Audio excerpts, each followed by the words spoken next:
Think Gen Z just hates working? That's not laziness, it's a signal we've been ignoring.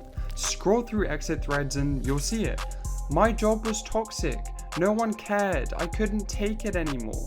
And while they're quitting quietly, 75% of managers say Gen Z is the hardest generation to work with.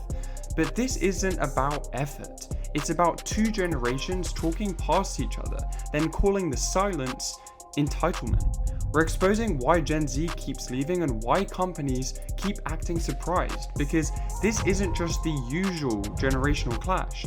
Gen Z's also up against something no one else was: AI threatening the rest of their careers. This is what happens when burnout becomes drive and staying silent is the only way to survive the week. This video breaks it all down so you don't end up the next corporate cautionary tale.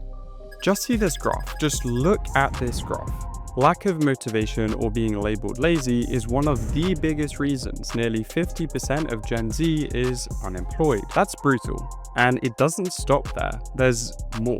4 key points we'll break down in detail, looking at both sides to uncover the real issues and how to fix them. But here's the real question, and here's the twist.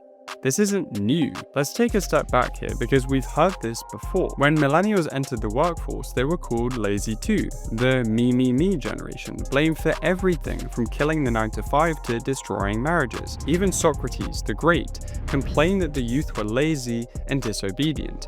Every generation says the same about the next, and every generation forgets they were once on the receiving end of that judgment. But here's the kicker. This time, it is different. Gen Z didn't create economic chaos, rising rent, or $100,000 college degrees that led to 40K jobs.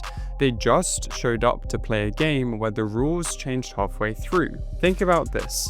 The average rent in major cities now eats up 40% of a Gen Z salary compared to just 25% for millennials back in 2000. Gen Z is graduating with more student debt than any other generation in history, just to land jobs that still require 3+ years of experience. And 1 in 2 Gen Z workers say they're expected to learn professionalism through webcam and a mute button. They didn't just get to learn the ropes, so to speak, the ropes were never even there. Still think this is about laziness, or are we just mislabeling burnout here? Because when you've watched your parents burn out in jobs that fired them without warning, when your first internship happened over Zoom, you don't dream of being a corporate man. You start asking real questions. Why stay late if the company won't stay loyal? Why overwork when the last guy got fired anyway? So yes, Gen Z is logging off early, they're job hopping, but what if that's not the real problem here? What if that's the symptom? Because the truth is, Gen Z isn't rejecting hard work per se, they're rejecting meaningless work. They're not fragile, but here's where it gets uncomfortable. Some of the criticism, it is fair. Yes, the system is broken, but some Gen Zers expect day one to feel like an indie film, inspiring boss, cozy home office, picture perfect, big purpose. Yes, burnout is real, and toxic workplaces too. But sometimes discomfort isn't toxic, it's growth. Learning how to take tough feedback, finish boring tasks, or just show up when you're not at 100%, that's not a flaw, that's how you build resilience. And that's where we go next, because this isn't a generational clash, it's not just a vibe shift, but a total system crash, and no one's innocent. So if Gen Z isn't the root cause here, what is? Before we label them entitled, let's all ask this: what did they inherit? Because when you zoom out, this isn't a broken generation anymore, it's a system that might have just expired. Let's rewind and break it into 4 key points. When millennials graduated, they got the 2008 crash. When Gen Z graduated, they got Zoom internships and remote jobs, and entry-level roles demanding 5 years of experience. Despite being the most educated generation, Gen Z earns less than their parents did at the same age, even adjusted for inflation. Rent, up from 25% to nearly 40% of income. Buying a house feels like buying a planet. But What really haunts Gen Z isn't just rising costs, it's the feeling that the future is vanishing before it even begins. Because just as they enter the workforce, AI enters. A 2024 Goldman Sachs report estimates AI could replace up to 300 million jobs globally, with 66% of US white-collar roles impacted. That includes coding, copywriting, legal research, finance, customer service, the exact careers Gen Z trained and paid for. We were told to get degrees, now we're told those jobs might not even exist. So when older generations say, you should be grateful to have a job, Gen Z quietly wonders, that job might disappear before I even master it. This isn't laziness. It's existential whiplash, because how do you stay motivated when the career ladder you're climbing melts beneath your feet in front of your own very eyes?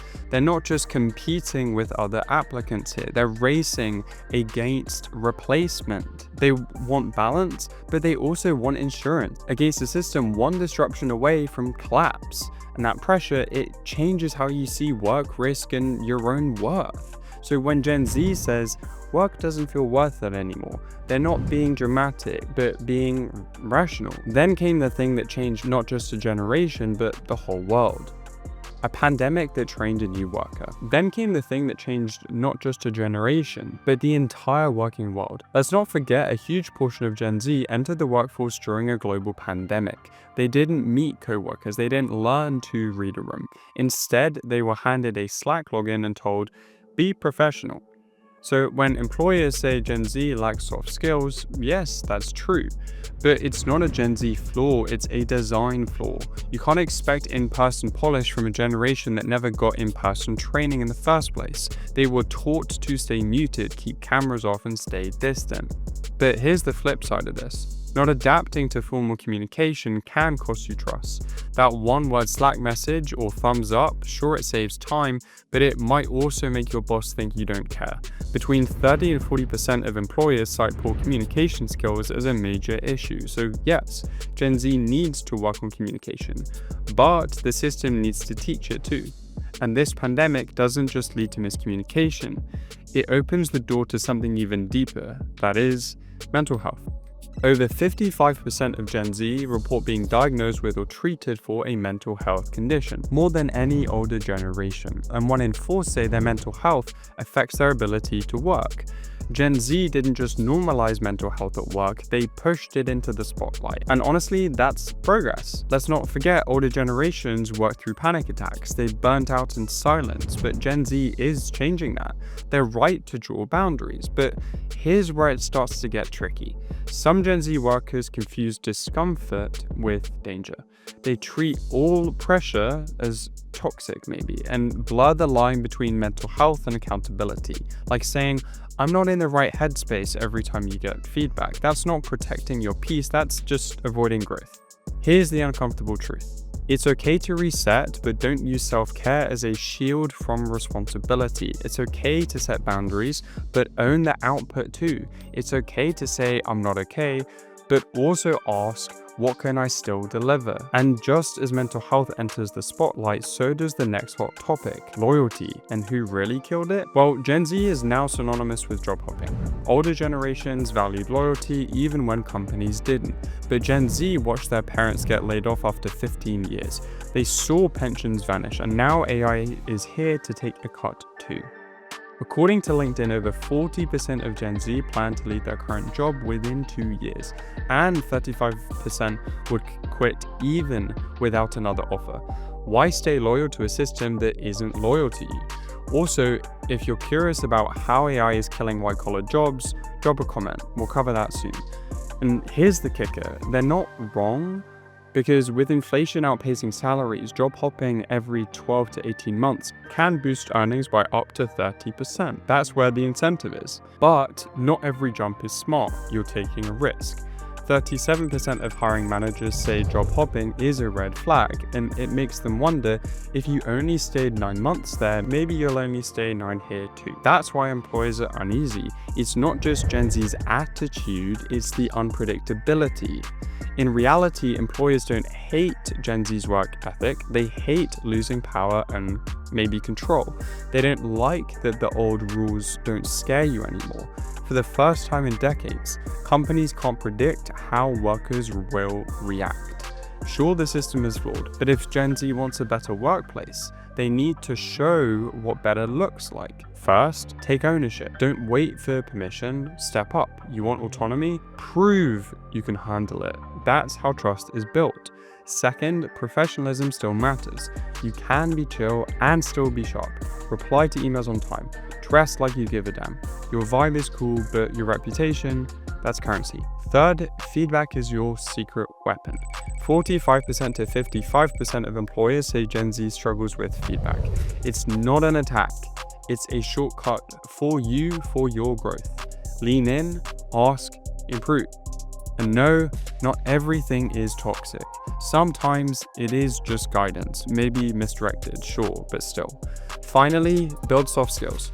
Use tech to amplify, not replace. Yes, AI tools are powerful, but don't let them replace real connection. You still are in the driver's seat because presence is rare now, and rare equals valuable. You see, challenging the system is powerful, but challenge everything all the time, and even the good stuff gets lost in the noise. As for employers, they need to prioritize output over optics, offer remote or hybrid options where possible, but also set clearer expectations.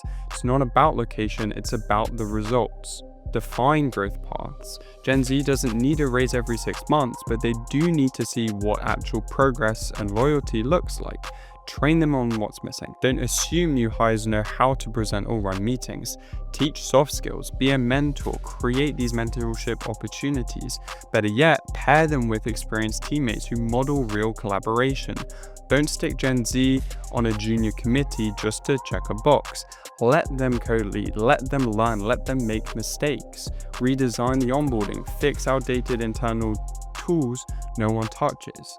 Because when they feel heard, that's when they stay, and that's what employers are missing. When they feel trusted, they'll also lead too. But if you're still running your team like it's 2003, you will continue to lose your talent in 2025. But let's be clear, Gen Z is not the problem here. It's a reflection of the system. Thankfully, both sides can fix it. Employers, you wanted a generation that thinks differently. Well, now you've got one. But thinking different isn't thinking wrong. They want clarity, not chaos. And Gen Z, you can't fix a broken system by just ghosting and avoiding it. You fix it by learning it, mastering it, helping to actually lead it forward, then changing it from the inside. Trust is a two-way street. Want respect? Bring reliability. Want freedom? Bring fire. Your frustration is valid on both sides, but so is the grind. Hard work is okay. So here's the challenge. Don't just question the system, outperform it. Not for approval, but to build something better when it's your turn to lead. And for employers, stop expecting Gen Z to work like it's 1999. Adapt, train, earn their trust. Have a two-way relationship because the workforce isn't broken. That's an excuse. It's evolving. If both sides stay defensive here, nothing's gonna change. But if both sides step up, we might just build the future we all keep talking about.